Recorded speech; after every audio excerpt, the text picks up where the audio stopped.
Okay, Mike, it's time to go to our next case, which is really a baffling story. And I have to tell you, I can't quite fully understand it. That doesn't mean I always understand the cases, but this one I'm really having trouble following. So if you at home were saying, Anna, this doesn't make sense, I'm sorry. I'm doing the best I can. Because sometimes we just don't have all the information. So what we have in essence here, we have police in Missouri, New Mexico, and New Jersey trying to figure out if maybe they could have a serial killer in custody. And should they believe this man when he says he's killed a total of 16 people? Okay, so it's incredible. 47-year-old Sean Lannon is facing, so far, one murder charge in New Jersey, and he is considered a person of interest in the deaths of 4 more people in New Mexico, and one of those people is his ex-wife. Remember, he has now confessed, allegedly, to killing 16 people. He was arrested in St. Louis, Missouri on March 10th and is currently in custody in Salem County, New Jersey for allegedly murdering 66-year-old Michael Dabkowski, who was found beaten to death with a hammer in his New Jersey home. So we're going to talk first about the crime in New Jersey, and then we're going to kind of back into it because I don't know how else to do this story. Generally, I like to do things chronologically, but because of the way that the information has been released, I don't think that's possible. So we're focusing on the murder in New Jersey. Sean Lannon said that he killed Michael because Michael allegedly had sexually abused him when he was a child. Police say that he broke into the victim's home to retrieve sexually explicit photos. Apparently, the victim had mentored Sean through the Big Brothers program in the 1980s, and according to NewJersey.com, that's the allegation, and Big Brothers have not made any comment to the media. And NewJersey.com claims that the photos that he was trying to retrieve from the home were sexually explicit of the sexual assaults that were made allegedly against him. So if we take this on its face value as what's been reported there, I do see some logic, if this is indeed true, that you are done being manipulated by your alleged former abuser, and that you want justice, and that you want these photographs and these materials either back or destroyed. That part of this case is the only part that makes sense to me, if it's true. Yeah, I think first and foremost is that it's very suspicious, especially in light of all of the other crimes that Lannon is not only confessing to, but at least some of which there is evidence that he committed. You know, I think the name that might help us navigate this case is, if you remember, Andrew Cunanan, who killed Johnny Versace. And Andrew Cunanan had gone on a classic killing spree, which, law enforcement is very careful to separate a serial killer from a spree killer. A serial killer obviously kills in a specific way using a specific MO and looks for specific types of victims. And a spree killer is somebody who often has a grievance.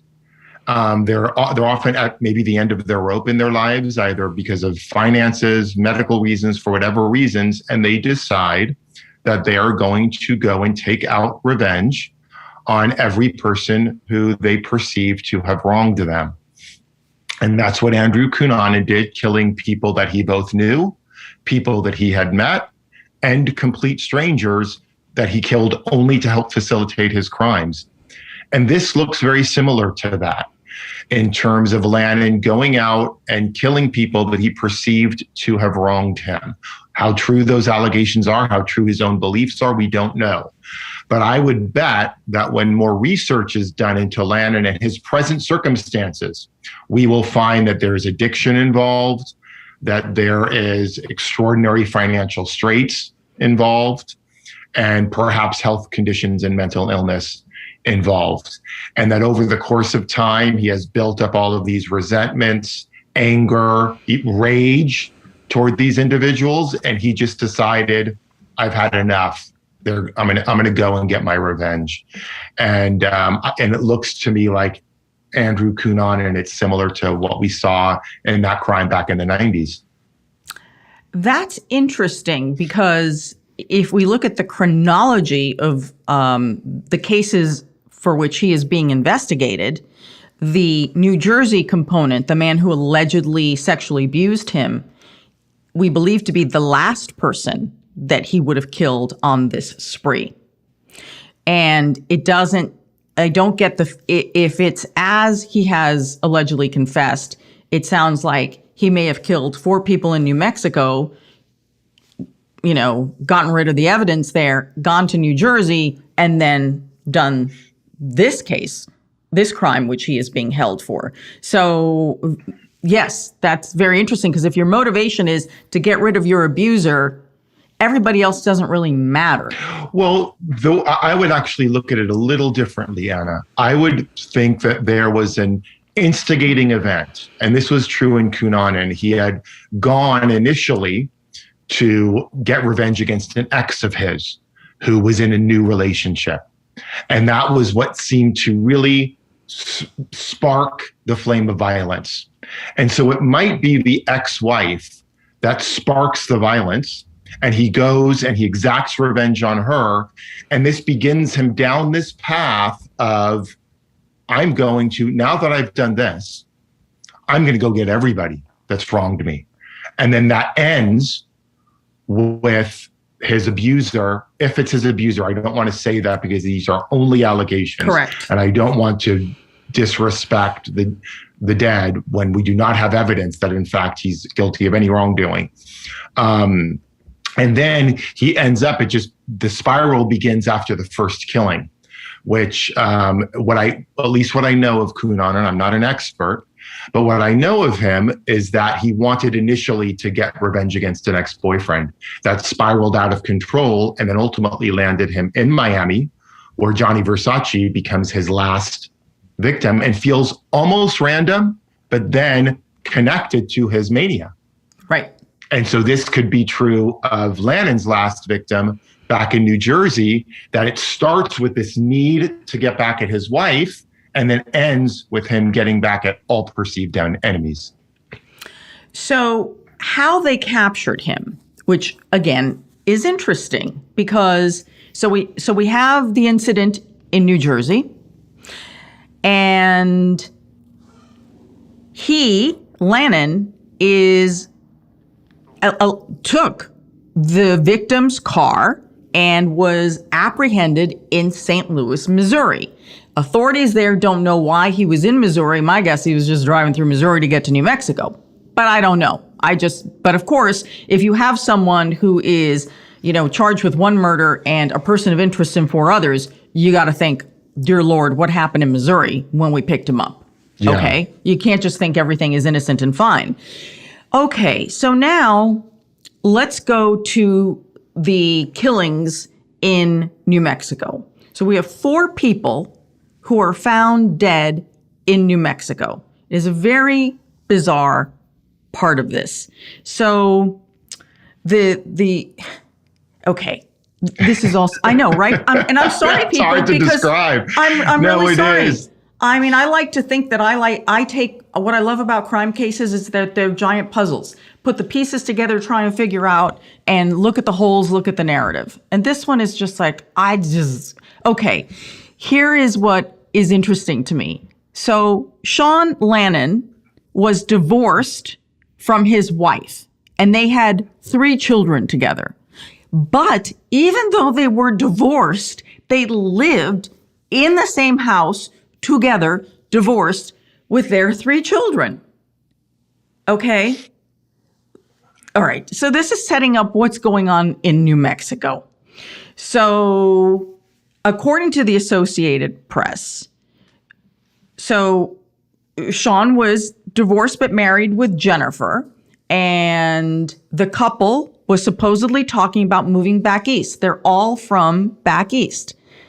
And Jennifer's brother, this is one of the four dead in New Mexico, said that, hey, Sean had told the family early on, like in January, before anybody knows about anything, it's like, oh yeah, you know what? Jennifer just took off for a while. She's not here. She just took off. And the family's like, well, that's really bizarre. Why would she just take off? Because they have 3 children together. So that's what's going on in January. But the brother is still saying, but they were good and co-parenting and they were working on getting back together. Well, that's his version of events. But that may be what was going on, what their perception was. All right. On March 4th, this is very important because now we can really back up into this. On March 4th, Sean takes the couple's 3 children, and their ages 4, 6, and 7, to his parents' home in New Jersey. And then, keep in mind, in New Jersey, that is where that other murder occurred. Sean leaves March 4th. March 5th, security at the Albuquerque airport smells something weird coming from a pickup truck that seems abandoned. Authorities search the vehicle and they find the remains of 4 people. 4 people. One of them is Jennifer, his ex-wife, who he still lives with. And here are the other people in the pickup truck. So you have Jennifer, then you have 21-year-old Matthew Miller, 40-year-old Justin Matta, and 60-year-old Randall Apostolon. What's the connection between these 4 dead people? Okay, well, the easy answer is Jennifer was friends with 2 of them. And then the 60-year-old man, Randall, was believed to have lived out in his pickup truck, right? He lived in the pickup truck and he used his pickup truck to haul things and to give people rides. That's how he got by. All right. The more complicated answer as to how these 4 individuals are connected, if you're going to believe this scenario, which again, I don't know what to believe here because it's such a confusing case. Lannon allegedly told police during jailhouse interviews that his ex-wife and Mata, one of the other victims, were in a drug-fueled relationship that went awry one evening in late January. This brings us back to, Jennifer just took off for a while. Lannon claims to have arrived at the house to find his ex-wife freaking out because she thought her 3 children were dead after she and Mata had medicated them so that they would fall asleep. I don't even know how much to believe of this. It could all be true. I have no idea. It's an extraordinary story. Then Mata is said to have left the house during this incident. Lannon's ex-wife then supposedly tried to commit suicide by overdosing on heroin. I don't even know where to take you to this next one, people. I'm just, okay, so apparently that didn't work because Lannon allegedly checks her pulse and then he shoots her in the head. I'm sorry. I don't, if she's trying Seems to like kill... you should call 911. Thank you, Mike. Rather than, right. I don't know Mike. if you've noticed that somebody has apparently OD'd and you feel that there's a pulse, the natural response would be to call 911, not to get a gun and shoot and kill them. That makes literally no sense. It makes absolutely no sense. And this is why I find it interesting that when the police back in New Mexico, they've been asked repeatedly, do you think he killed 16 people? Do you think he killed these 4? He's like, is it possible? Sure. Do we know for sure? We have no idea. It's almost as if, and I'm reading between the lines here, that the police don't completely believe him. Yes. And what we often find with these spree killers, especially, is an extraordinary destructive narcissism. I mean, that's a lot of what's going on. They're the center of everything. They've been aggrieved by everyone. There is something about them that gets off on being the center of attention. And that might include claiming responsibility for more murders than they've even committed. Becomes a new expression of their narcissism and self-absorption, as strange as that sounds. So the other part, Mike, before we get into more details of this case, some of this information was obtained through jailhouse interviews, say police. Some of the information was obtained by the eavesdropping that we have on calls from jails where Lannon was talking to a relative and spilling the beans on all of this. So that is admissible, right? Any of those conversations are taped? All jail calls are admissible, unless they're between an inmate and his attorney. Those, of course, are privileged. However, if law enforcement is interrogating him, and Lannon is not advised of his rights, then those statements to law enforcement could be excluded. But there are some little even loopholes there that if you are questioning an inmate for about a crime for which they are not a suspect, like let's say an inmate is in custody on one murder, but not in custody on the murder that you're questioning him about, there may be an argument that they were questioning him about something completely different that he wasn't in custody for. So his Miranda rights still did not trigger on that separate murder. As odd as that sounds, there are still exceptions, because often you might think if he already had a public defender or some kind of an attorney, they wouldn't be allowed to go in there and question him at all.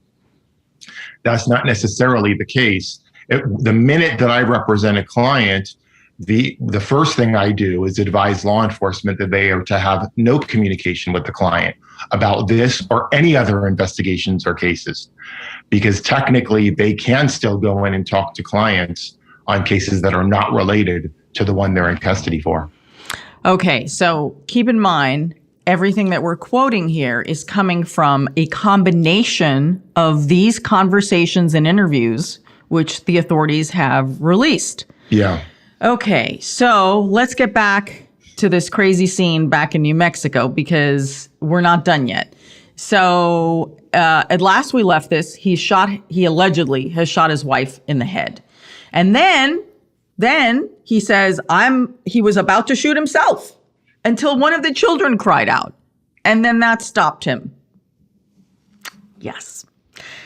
Lannon told police that he then stashed his ex-wife's body and the bloody sheets in a backyard container. 1 week after that, Lannon claims that he lured Mata, the boyfriend, part of the drug-fueled relationship, back to the house and shot him. Now, one would think if you didn't mean to kill your wife, you don't have to kill other people, especially when they're not even present. But you lure them back, lures him back, allegedly shot him in the back of the head. And this happened in the laundry room. Then Miller, this is now the third person in the pickup truck and not the oldest man, the one who lived in there. Miller was allegedly the dead couple's drug dealer. He gets lured to the house over the course of the next week. And then, supposedly Lannon admits to shooting him in the back of the head. And I mean, please help me. It's tough. There is, other than Apostolon, there is a common theme among the other murders. And the theme is that Lannon is both victim and hero, and that each of his victims essentially deserved to die. his wife for placing his children at risk and then trying to commit suicide. He only wants to put her out of her pain, then decides he's even going to kill himself, but realizes his children need him and he needs to be there for them.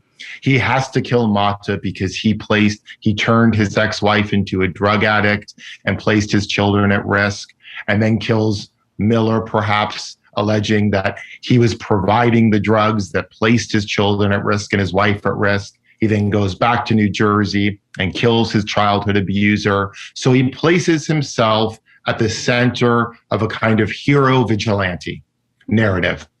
And I think that gives great insight into who Lannon is. I don't believe that much of what he's saying is credible in terms of what motivated his killings. And that I think the killings were probably more likely. And again, we know very little. And I do understand that I'm speculating based on what we know.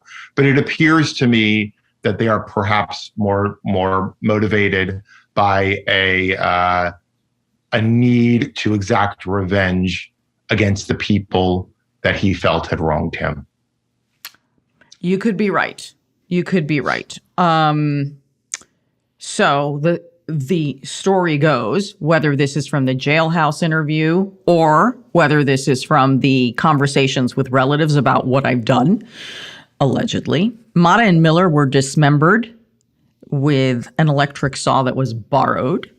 And then they were initially stored in plastic tote bags and put next to Jennifer's body. Lannon then allegedly transported the corpses to a friend's house and then had transferred each body into its own plastic bin. Then, supposedly, moved the bins to Albuquerque because where their home was outside of the city limits. And then they were stored inside a vehicle that was adjacent to a different friend's apartment. I mean, basically, it's like I move it here and then I move it there and then I move. Okay, I don't want to lose you in the details of all this, but this gives you an idea that if there's any accuracy to this, it is allegedly taking place over the course of a few weeks now. This is just not happening over the course of one day. This is now happening over the course of a few weeks. And that is very possible if the last time she was seen alive was January, and then he leaves with the children in March, that gives him almost 2 months to do this, and, right? And, insight into the motive and the conduct itself. What gives us insight into that is how he responds, right? He doesn't respond by calling the police or even by becoming afraid and fleeing. He responds by dismembering the bodies and storing them at different locations over the span of weeks. And so the behavior after the event provides, for me, a lot of insight into what motivated the event itself. So at least the first three, if the story is correct, you see how they're all connected. Yes. And then there is Apostolon, the poor guy living out of his truck and earning money moving things. So as the story goes, Lannon claims to have hired him, this part makes sense, to move these bins supposedly with the bodies, and that he got mad. Sean said he got upset because he was quoted one price, and then when it was time to pay, this poor homeless man dared to ask for more money. And therefore, that could be why he was killed. We know for sure that he's dead. These four are dead. They've been found dead. They've been identified. That is not the issue. The question is who killed them, and Sean Lannon is a person of interest in this quadruple homicide. And again, we go back to Andrew Cunanan as our example. One of the people that Andrew Cunanan killed was simply the owner of a car that he wanted to steal. And that was it. Oh, right. So in the midst of killing people that he had these, perceived grievances against, was the killing of somebody who simply facilitated the commission of his other more intentional revenge crimes. Apparently, there were some conversations that Sean Lannon had with authorities back in New Mexico when his wife disappeared. So it does not sound like he reported her missing. No one has said that yet. But clearly the family was worried because they hadn't seen her. So this is what is being reported, that police say that he was questioned about his ex-wife's disappearance, and that during an initial interview, this is now in February, okay? Last seen January, interviewed by police in February. March, everybody's discovered dead. He said that Jennifer and Mata had run off together in order to obtain drugs, and most likely from Miller, but that he expected them to return. So he's already naming 3 people, but everybody's coming back. So just a little bit more insight into the family dynamics here to try and understand what may have been going on between the former husband and wife. According to court records, the couple's divorce and custody case showed that Sean is the one who was awarded sole custody of the 3 children, which is very interesting, and that there had been a protective plan from the New Mexico Children's Youth and Family Services Department that included only supervised visitation by their mother over concerns for potential neglect due to prescription drug abuse. But remember, even though they had already divorced, they were still living together. So that's just a little bit of insight. And again, often in these types of crimes, that in the context that I'm seeing this crime right now, often the grievances are real. And the grievance of the wife being a drug addict, and if it were prescription medication, it is very common right now for prescription medication addictions to transition into heroin. And maybe she had taken that turn, and maybe it was causing him extraordinary grief and pain and anger. Mm-hmm. Now, he claims that he's killed another 11 people in New Mexico. And the authorities in New Mexico have said, well, we don't really know whether we believe him, because right now, nothing is popping as 11 missing people that would fit into this part of his story. But we don't know, it's still early on in that investigation. So the one thing is that this is now according to People magazine, they're saying that in that phone call to relatives that he apologized and said he was so sorry for everything he had done. That could be. So all of this needs to be sorted out. But what we do know for sure is that 39-year-old Jennifer Lannon is dead, and she leaves behind a total of 5 children who have been left without their mother now. Yeah. And Sean's attorney, because there have been a few hearings already, says in defense of Sean that what happened in New Jersey, where his alleged sexual abuser was killed, that was not a break-in. He was actually invited in, and that it was the victim who provoked him, that he never went there with the intention of killing him, that something happened, and he was basically defending himself. So that's where we stand with this case. I have a feeling that in the next few weeks, maybe even the next few months, because this is going to take a while, we will find out exactly what was going on in these 2 states with this family and all of these people who've been murdered. Crazy case. Crazy.